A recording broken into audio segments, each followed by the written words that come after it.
Avant de plonger dans cette histoire incroyable, pensez à vous abonner à la chaîne et à activer la cloche. Ici, chaque récit a quelque chose à dire, et vous ne voudrez pas en manquer un seul. Le soleil de midi frappait brutalement le centre-ville, faisant scintiller les vitres des gratte-ciel et refléter des éclats lumineux sur l'asphalte brûlant. Les trottoirs étaient bondés, des cadres pressés, des touristes intrigués par l'agitation urbaine et des vendeurs ambulants criant pour attirer l'attention. Pourtant, au milieu de cette agitation, une silhouette se détachait avec une prestance presque royale. Le général Marcus Jefferson, 42 ans, marchait d'un pas sûr vers sa voiture noire garée devant le bâtiment gouvernemental. Son uniforme impeccablement repassé, ses bottes brillantes et ses médailles scintillant au soleil trahissaient son rang et son autorité. Chaque pas qu'il posait semblait imposer le respect, non par intimidation, mais par la force tranquille de son assurance. De l'autre côté de la rue, Thomas Grayson, policier de 28 ans, blanc et impulsif, observait la scène. Son regard, chargé de mépris, suivait Marcus. Il frissonnait de colère et d'envie. Dans son esprit étroit, il n'y avait qu'une vérité, ce noir ose se croire supérieur. Il va falloir lui rappeler sa place. Avant même que Marcus ne franchisse la moitié de la rue, Grayson sortit de l'ombre. « Sale noir, tu n'es pas général, hurla-t-il, sa voix perçant le brouhaha de la rue. Il s'avança, poing levé. Marcus s'arrêta un instant, surpris par la violence et l'arrogance de l'homme, mais ne recula pas. Il inspira profondément, sentant la chaleur de l'instant et la tension qui parcourait la foule autour d'eux. Puis, brutalement, Grayson frappa Marcus au visage. Le coup résonna dans la rue comme un coup de tonnerre. Le général chancela légèrement, mais ses yeux, noirs et perçants, se fixèrent sur l'agresseur avec une intensité glaciale. Le silence tomba presque immédiatement autour d'eux. Les passants, choqués, s'arrêtèrent, certains avec des téléphones déjà en main, d'autres bouche bée devant l'inhumanité de la scène. Une vieille femme murmura à son mari, « Il a osé frapper un général ? Mais qui est ce policier ?» Un jeune homme, caméra en main, murmura, « Je filme ça, personne ne va croire une chose pareille. » Grayson, sûr de son pouvoir, ne remarqua pas le tremblement dans sa main. Il croyait dominer, mais il ignorait que chaque seconde qui passait scellait déjà sa défaite morale. Marcus essuya la trace du poing sur sa joue, gardant son calme. Sa voix, ferme et profonde, s'éleva alors, « Je suis le général Marcus Jefferson. Vous avez frappé un officier supérieur, en service ou pas, vous êtes responsable de vos actes. » La foule, maintenant silencieuse, sentit le poids de ces mots. Marcus n'était pas en colère de manière explosive. Non, il rayonnait de contrôle, de dignité et de force. Chaque mot, chaque geste, proclamait une vérité, l'autorité réelle ne se gagne pas par la violence, mais par le respect et la maîtrise de soi. Grayson recula instinctivement, le visage pâle. Il avait voulu intimider, dominer, humilier. Mais il venait d'ouvrir la porte à une humiliation bien plus grande. Car Marcus Jefferson n'oublie jamais, et dans le calme de son regard, il y avait une promesse silencieuse, cet affront ne resterait pas impuni. Et alors que les passants commençaient à filmer, murmurer et commenter, une pensée traversa l'esprit de Marcus, ce qui semble être une attaque aujourd'hui pourrait devenir une leçon demain, pour lui et pour tous ceux qui croient que la haine peut se dresser contre la dignité. La rue était encore sous le choc de l'altercation. Les passants reculaient légèrement, murmurant entre eux, certains incrédules, d'autres outrés. Les sirènes de police lointaines semblaient soudain trop calmes, comme si la ville retenait son souffle. Marcus Jefferson, le visage légèrement rouge, inspira profondément. La douleur du coup était là, mais elle n'était rien comparée à l'indignation de la situation. Il savait que toute réaction impulsive pourrait être utilisée contre lui. Alors il choisit de rester maître de lui, même face à la brutalité gratuite de Thomas Grayson. Grayson, lui, affichait un mélange de colère et de satisfaction, convaincu d'avoir rétabli l'ordre. Il ne voyait pas les regards de désapprobation qui se posaient sur lui. « Vous avez vu ça » murmura une jeune femme, caméra à la main, en filmant Marcus. Il vient de se faire frapper et il ne bouge même pas. » Marcus se redressa, son regard noir fixant Grayson. Sa voix, claire et autoritaire, brisa le silence.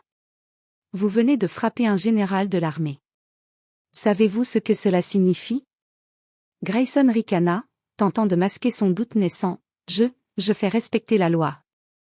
Un murmure collectif parcourut la foule. Marcus, imperturbable, fit un pas en avant, imposant sa stature et sa présence. La loi s'applique à tous. Vous ne pouvez pas intimider quelqu'un simplement parce que vous êtes policier et moi noir. Chaque citoyen a des droits. Et vous êtes responsable de vos actes. À ce moment, des passants s'approchèrent. Un couple, Anna et James Collins, se plaça devant Marcus, comme pour protéger la dignité du général. C'est inadmissible, s'exclama James. Vous ne pouvez pas frapper quelqu'un sans raison. Grayson, déjà tendu, sentit l'équilibre de la situation basculer. La foule commençait à filmer, à parler, à dénoncer. Le pouvoir qu'il croyait avoir était en train de s'effriter. Marcus sortit discrètement son téléphone et commença à enregistrer la scène. Chaque mouvement, chaque mot de Grayson serait documenté. Il savait que la vérité et la patience seraient ses armes les plus puissantes. La rue entière semblait retenir son souffle. Les commerçants arrêtaient leurs activités pour observer. Les gens murmuraient des encouragements, il reste calme, incroyable. Grayson, de plus en plus nerveux, tenta de hausser la voix. Je fais mon travail. Vous n'avez aucune autorité ici. Marcus, d'un ton glacé mais calme, répondit. Mon autorité dépasse la vôtre, mais ce n'est pas cela qui compte. Ce qui compte, c'est le respect, la dignité et la vérité. Et vous venez de tout trahir. À cet instant précis, Marcus savait qu'un tournant venait de se produire. Ce n'était plus un simple affront physique, c'était le début d'une leçon publique qui allait marquer la carrière de Grayson et démontrer au monde entier que la véritable force réside dans le contrôle de soi, pas dans la violence. La rue était maintenant électrisée. Les murmures des passants s'étaient transformés en discussions animées. Les téléphones sortis, les caméras pointées sur la scène, tout semblait converger vers un seul point, Marcus Jefferson, debout, immobile, sous le soleil brûlant. Grayson, le visage crispé, commençait à sentir le poids de la situation. Chaque regard posé sur lui était accusateur. Chaque murmure semblait dénoncer son arrogance et son geste impulsif. Il essaya de reprendre le contrôle. « Écoutez, je fais juste respecter la loi, balbutia-t-il, ses mots perdus dans le brouhaha de la foule. Marcus, calme et mesuré, ne réagit pas immédiatement. Il savait que le véritable pouvoir ne résidait pas dans le cri ou le coup de poing, mais dans la patience et la stratégie. D'un geste discret, il sortit son téléphone et commença à enregistrer la scène, capturant chaque mot, chaque mouvement du policier raciste. Un passant, caméra en main, s'approcha de Marcus. « Voulez-vous que je partage ça en direct ?» demanda-t-il, la voix tremblante d'excitation. Marcus hocha légèrement la tête. « Faites-le. La vérité doit être connue. » La foule autour commença à filmer et à commenter à voix basse. Des mots comme « inacceptable »,« raciste » et « abus de pouvoir » circulaient rapidement. Les commerçants derrière leurs vitrines sortaient la tête, intrigués et choqués par l'événement. Grayson, sentant son emprise s'échapper, tenta un geste de menace, levant la main comme pour intimider Marcus une seconde fois. Mais Marcus ne bougea pas. Ses yeux noirs, profonds et pénétrants, fixaient le policier avec une intensité glaciale qui paralysait toute arrogance. « Vous pensez que la peur me fera céder ?» dit Marcus d'une voix basse mais tranchante. « Vous vous trompez. Vous n'intimidez pas l'expérience, la discipline ni la dignité. Vous venez de commettre un acte que vous regretterez profondément. » La foule, maintenant entièrement captée par la confrontation, murmura en chœur, « Il reste calme, incroyable. » Quelques personnes commencèrent à filmer en direct sur les réseaux sociaux. Rapidement, le hashtag Justice pour Marcus commença à apparaître, et le nom du général circula instantanément sur les timelines. Les réactions fusèrent, indignation, soutien, condamnation de la violence gratuite. Grayson, voyant la scène virale se développer sous ses yeux, sentit son cœur battre plus fort. Il avait voulu montrer son pouvoir, mais se retrouvait maintenant totalement exposé. Son uniforme n'était plus un symbole d'autorité, il était devenu le symbole de son échec et de son arrogance. Marcus rangea son téléphone, toujours calme, et s'adressa à la foule. Restez calme et respectueux. Je ne veux pas que cette situation dégénère. La justice ne se fait pas dans la violence, mais dans la vérité. Les passants acquiescèrent. L'atmosphère changeait, ce qui avait commencé comme une agression brutale devenait une leçon publique sur le respect, la dignité et le courage face à l'injustice. Et dans le silence tendu qui suivit, Marcus savait déjà que cette vidéo allait marquer les esprits, exposer le racisme de Grayson et transformer cet incident en un tournant décisif pour sa carrière et sa cause. La tension dans la rue atteignait son paroxysme. Marcus Jefferson restait immobile, sa respiration calme et régulière, tandis que la foule autour d'eux se faisait de plus en plus dense. Les murmures s'étaient transformés en exclamations. Les téléphones continuaient de filmer chaque geste du policier raciste et de Marcus, et la viralité de la scène commençait déjà à se sentir. C'est alors qu'un couple, Anna et James Collins, s'avança dans l'allée, décidé à défendre ce qui était juste. Anna, la main posée sur l'épaule de Marcus, s'adressa à Grayson avec une voix claire et ferme. « C'est inadmissible. Vous ne pouvez pas frapper quelqu'un sans raison. » James, bras levés, ajouta. « Regardez-vous. Vous êtes censé protéger, pas humilier. » Assez. Grayson, surpris et déstabilisé par cette intervention, recula d'un pas. Son visage pâlit légèrement, mais son orgueil le poussait à répondre. « Je fais respecter la loi. Je fais juste mon travail, cria-t-il, tentant de couvrir le brouhaha de la foule. Marcus, toujours calme, intervint à son tour, sa voix résonnant avec autorité. « Votre travail ne consiste pas à frapper un homme pour sa couleur de peau ou pour son rang. Vous venez de commettre un acte grave et irresponsable. Chaque citoyen a des droits, et vous êtes désormais responsable de vos actions. » La foule autour d'eux murmurait des mots de soutien à Marcus. Certains brandissaient leur téléphone comme des boucliers, filmant chaque mot de l'échange. D'autres criaient des phrases comme « racisme » ou « honte ». Anna s'avança encore un peu, ses yeux brillants de détermination. « Vous croyez que votre uniforme vous donne le droit de frapper quelqu'un sans conséquence ? Ce n'est pas seulement illégal, c'est immoral. » Grayson, à bout de contrôle, tenta de lever la voix à nouveau, mais le poids de la foule, des caméras et de la dignité de Marcus commençait à l'écraser. Chaque seconde qui passait rendait son geste initial de plus en plus absurde et honteux. Marcus sortit à nouveau son téléphone, confirmant silencieusement qu'il enregistrait chaque mot, chaque mouvement, chaque signe de panique de Grayson. Il savait que ces preuves seraient décisives pour montrer la vérité au monde entier. Un murmure collectif s'éleva. Il reste calme, incroyable. Il pourrait être n'importe qui, mais regardez sa maîtrise. Et dans cette rue surchauffée, Marcus Jefferson demeurait l'incarnation du contrôle et de la dignité, tandis que Thomas Grayson, pour la première fois, sentait son pouvoir réel lui échapper. L'injustice qu'il avait cru imposer était en train de se retourner contre lui, et chaque témoin devenait un agent silencieux de vérité et de justice. À peine quelques minutes après l'incident, les premières vidéos circulaient déjà sur les réseaux sociaux. Les téléphones des passants avaient capturé chaque instant, le coup violent, le calme imperturbable de Marcus Jefferson, l'intervention courageuse d'Anna et James Collins, et surtout le visage déstabilisé de Thomas Grayson. En quelques heures, la vidéo avait été partagée des milliers de fois. Sur Twitter, Instagram et TikTok, les hashtags justice pour Marcus et #racisme policier commençaient à exploser. Des commentaires indignés affluaient. Comment peut-on frapper un général sans raison? Quelle arrogance et quel racisme, enfin quelqu'un qui garde son calme face à la haine. Les médias locaux, alertés par les flux en direct et les partages viraux, se mirent à couvrir l'histoire. Les chaînes de télévision envoyaient des journalistes sur place pour recueillir des témoignages. Les réseaux sociaux et les médias traditionnels s'alimentaient mutuellement, créant un effet boule de neige. Pendant ce temps, Marcus Jefferson, toujours calme, observait la rue. La foule s'était dispersée un peu, mais le murmure de l'indignation restait palpable. Il savait que la viralité de l'incident allait amplifier sa cause et exposer Grayson à l'opinion publique. Il s'adressa à Anna et James Collins. « Merci d'être intervenus. Chaque geste compte, et aujourd'hui, la vérité est en train de se répandre plus vite que la haine. Anna sourit légèrement, émue. Vous êtes incroyable, et tellement calme malgré tout ce qui vient de se passer.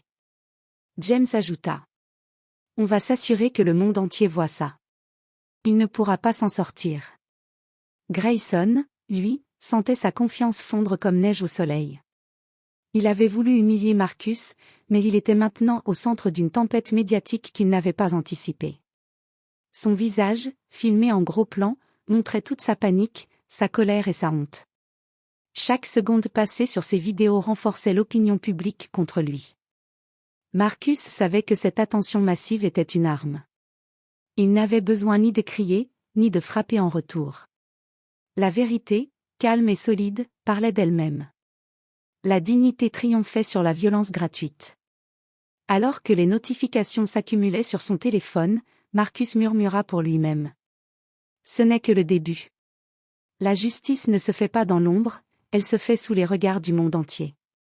Et à mesure que la vidéo se propageait, il devint évident pour tous, ce qui avait commencé comme une agression isolée se transformerait en une leçon publique, une preuve que la maîtrise de soi et la dignité pouvaient surpasser l'arrogance et la haine. Le lendemain matin, Thomas Grayson avait été convoqué au commissariat pour répondre de son comportement. Il arriva, crispé et nerveux, son uniforme parfaitement ajusté mais incapable de masquer l'inquiétude qui transparaissait dans ses yeux. Il pensait pouvoir gérer la situation, mais la viralité de la vidéo et la pression de l'opinion publique commençaient à le déstabiliser. Marcus Jefferson entra dans le commissariat, accompagné de son adjoint militaire, son pas assuré et son attitude imposante captant immédiatement l'attention de tous. Même les policiers présents, habitués à traiter avec des figures de l'autorité, se turent instinctivement. Grayson tenta d'afficher de l'assurance. « Général Jefferson, je pensais que… » Marcus l'interrompit d'un geste calme mais ferme. « Thomas Grayson. Vous ne pensiez rien du tout. Vous avez agi impulsivement, aveuglé par vos préjugés. Vous avez frappé un officier supérieur sans justification. » Le commandant du commissariat, informé par les médias et déjà conscient de l'indignation publique, s'avança. « Monsieur Jefferson, nous nous excusons pour l'incident. Cet acte ne reflète pas notre protocole ni notre déontologie. » Grayson se tortilla, essayant de trouver une excuse, mais Marcus continua, implacable. « Chaque mot, chaque geste que vous avez posé est documenté. La vidéo est publique. Votre carrière, votre réputation, tout ce que vous croyez contrôler est maintenant sous le regard du pays entier. » Le policier raciste sentit son arrogance fondre.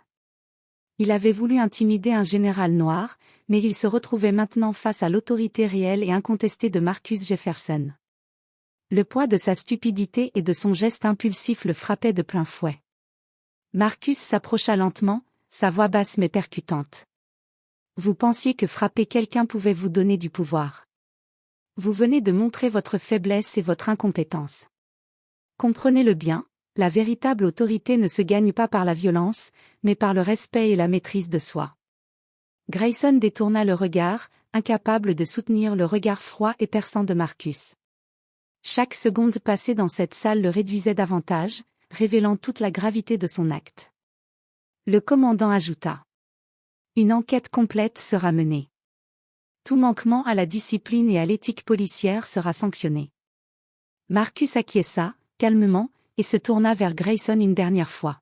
« Réfléchissez bien à ce que vous avez fait.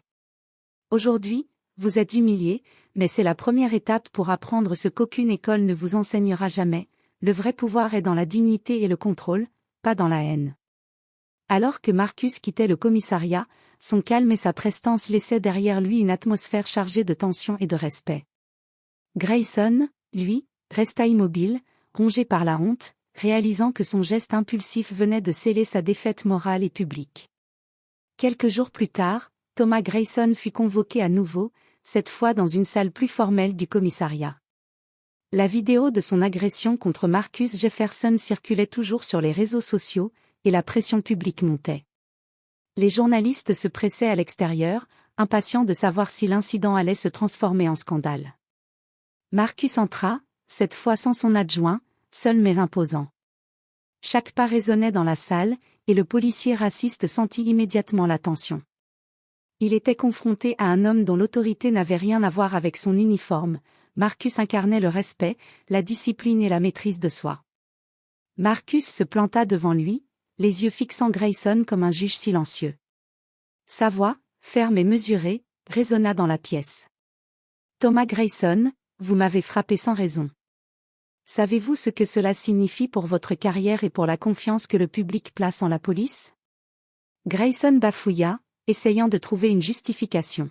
« Je pensais, c'était mon travail, Marcus l'interrompit, son regard noir transperçant toute arrogance.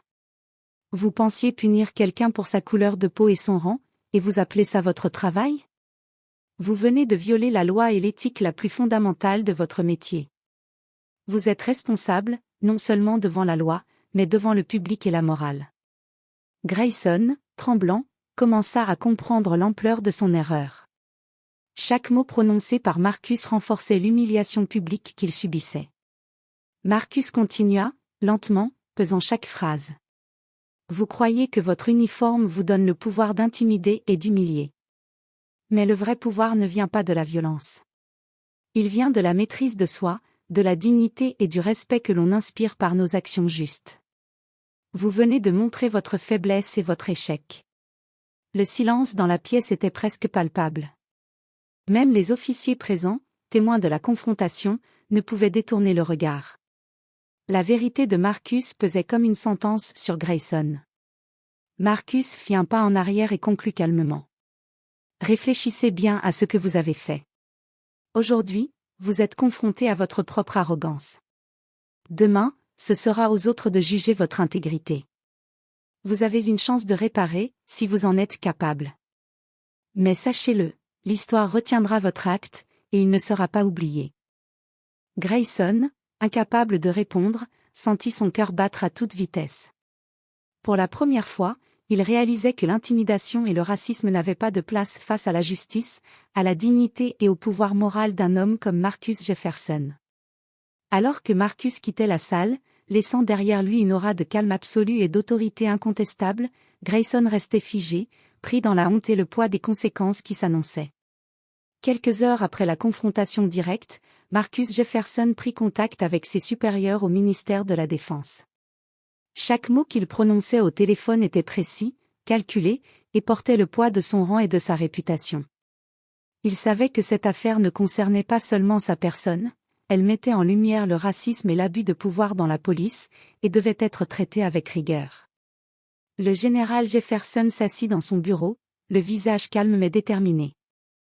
Il rédigea une déclaration officielle, détaillant l'agression dont il avait été victime, tout en conservant une neutralité impeccable et une rigueur militaire qui ne laissait aucune place au doute.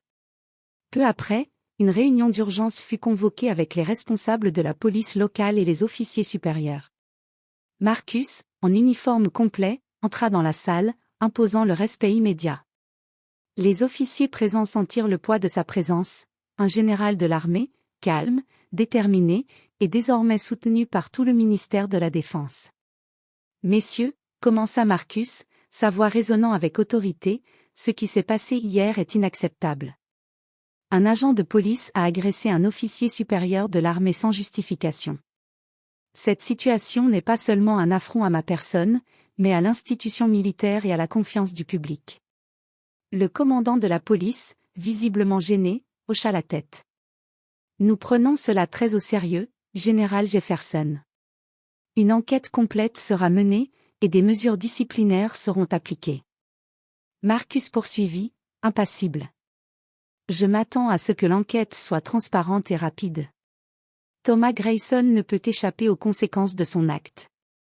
Il s'agit de l'intégrité de votre institution autant que de la justice publique. » À ce moment, l'effet de la viralité de l'incident commença à se faire sentir encore plus fortement. Les médias nationaux et internationaux avaient repris la vidéo, et l'indignation du public s'amplifiait. Les appels au commissariat pour demander des explications se multipliaient. Grayson, désormais sous une pression institutionnelle et publique massive, se rendit compte qu'il avait dépassé les limites de la tolérance. Son geste impulsif n'était plus simplement un acte isolé, il était devenu un symbole d'incompétence et de racisme. Marcus, quant à lui, savait que la patience et la stratégie étaient ses meilleures armes. Il n'avait pas besoin de vengeance. Le soutien de l'armée et la transparence de l'enquête suffiraient à transformer cette humiliation subie en leçon exemplaire. Alors qu'il quittait la salle, il adressa un dernier regard au commandant.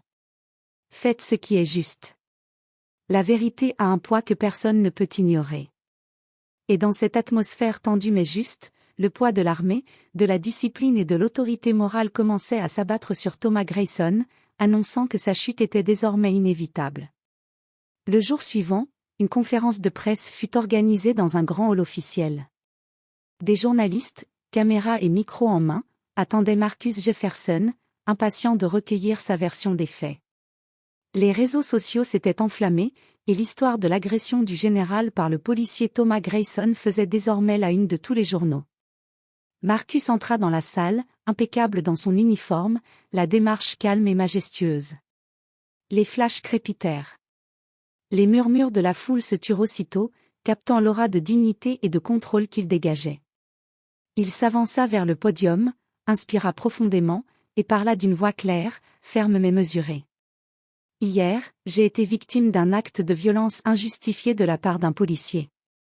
Cet acte n'était pas seulement dirigé contre moi, mais contre l'autorité, la discipline et le respect que chaque citoyen mérite. » Les journalistes prirent des notes, captivés par son calme et la précision de ses mots. Marcus poursuivit. La véritable autorité ne se mesure pas par la force ou l'intimidation, mais par la maîtrise de soi, le respect d'autrui et la justice. Nous devons tous être tenus responsables de nos actes. Aucun préjugé, aucune haine ne peut justifier la violence. Les caméras zoomaient sur son visage, capturant chaque émotion contrôlée, chaque nuance de gravité dans ses yeux. Marcus savait que ce moment était crucial, il transformait sa propre épreuve en une leçon pour le public, pour les institutions, et même pour Thomas Grayson. « Je n'ai pas besoin de vengeance, » ajouta-t-il, la voix ferme mais empreinte de sérénité. « La justice, la vérité et la transparence suffisent. Et je fais confiance aux institutions et au peuple pour faire ce qui est juste. » Les applaudissements éclatèrent spontanément dans la salle. Les journalistes se pressaient pour poser des questions, mais Marcus répondit toujours avec calme et clarté, renforçant son image de général intègre et réfléchi. Chaque réponse, chaque geste montrait que la dignité pouvait surpasser l'agression et la haine. À l'extérieur, la vidéo de la conférence fut rapidement partagée sur les réseaux sociaux. Les commentaires louaient son courage et sa maîtrise, et dénonçaient le comportement de Grayson. Des milliers de personnes envoyèrent des messages de soutien, créant un mouvement qui allait bien au-delà de l'incident initial. Grayson, regardant cette diffusion depuis sa maison, sentit la honte et la panique monter en lui. Ce qu'il avait cru être un acte insignifiant et impuni devenait maintenant un exemple public de son échec et de son arrogance. La leçon était claire, frapper un homme pour sa couleur de peau ou son rang ne mène jamais à la victoire. Marcus Jefferson, en revanche, sortit de la conférence avec la tête haute. Il avait transformé la violence subie en un symbole de justice, de discipline et de dignité, et avait montré à tous que la maîtrise de soi et le courage moral sont plus puissants que n'importe quelle force brute. Quelques jours après la conférence de presse, la décision officielle tomba. Thomas Grayson fut suspendu de ses fonctions immédiatement, le temps que l'enquête interne soit menée. La nouvelle fut publiée dans tous les médias locaux et nationaux, et la vidéo de l'incident continuait de circuler, alimentant l'indignation publique. Marcus Jefferson, bien que serein, suivait chaque étape de la procédure. Il savait que la justice prenait parfois du temps, mais il avait confiance dans la rigueur des institutions et dans le poids moral de la vérité. Dans le bureau du commissariat, Grayson reçut la notification officielle. Son visage blêmit. La suspension signifiait non seulement une perte de salaire et d'autorité immédiate, mais également la dégradation de sa réputation, déjà mise à nu devant des milliers de témoins et des millions d'internautes. Le commandant, avec fermeté mais professionnalisme, lui déclara. « Thomas Grayson, votre comportement est inacceptable. La violence, la discrimination et l'abus de pouvoir ne peuvent être tolérés. Vous êtes suspendu jusqu'à nouvel ordre. Une enquête complète déterminera les mesures disciplinaires ultérieures. » Grayson, incapable de répondre, sentit la honte l'envahir. Ses collègues le regardaient différemment, certains avec pitié, d'autres avec désapprobation. Ce qu'il avait cru être un acte insignifiant et impuni avait conduit à la plus grande humiliation de sa carrière. Pendant ce temps, Marcus Jefferson poursuivait son travail avec calme et discipline. Il ne célébrait pas cette sanction, car pour lui, l'important n'était pas la vengeance personnelle, mais la justice et l'exemplarité. Cependant, le résultat de la procédure envoyait un message clair, le racisme et la violence gratuite ne seraient pas tolérés. À l'extérieur, la foule et les internautes continuaient de partager l'histoire et de commenter les événements. Les messages de soutien à Marcus se multipliaient. Enfin la justice. Un vrai leader face à l'injustice. La dignité et la maîtrise de soi triomphent toujours. Grayson, seul dans son bureau désormais vide, réfléchissait à l'ampleur de son erreur. Il avait cru pouvoir intimider un général noir et imposer son autorité par la violence. Il réalisait maintenant que l'humiliation et la sanction n'étaient que le début d'une leçon qu'il n'oublierait jamais. Marcus, quant à lui, continuait d'incarner la force tranquille, montrant que la véritable autorité ne se mesure pas à la brutalité, mais à la discipline, au respect et à la justice. Quelques semaines plus tard, l'affaire Grayson continuait de faire parler d'elle dans tout le pays. Les médias, les réseaux sociaux et les discussions publiques soulignaient la leçon donnée par Marcus Jefferson, que la dignité, le respect et le contrôle de soi surpassent toujours la haine et la violence. Dans une nouvelle conférence de presse, Marcus prit la parole devant un auditoire composé de journalistes, d'officiers de police, de civils et de jeunes militaires. Il regarda l'assemblée, chaque mot choisi avec soin, chaque phrase chargée de sens. Ce que nous avons vu n'était pas seulement un affront personnel.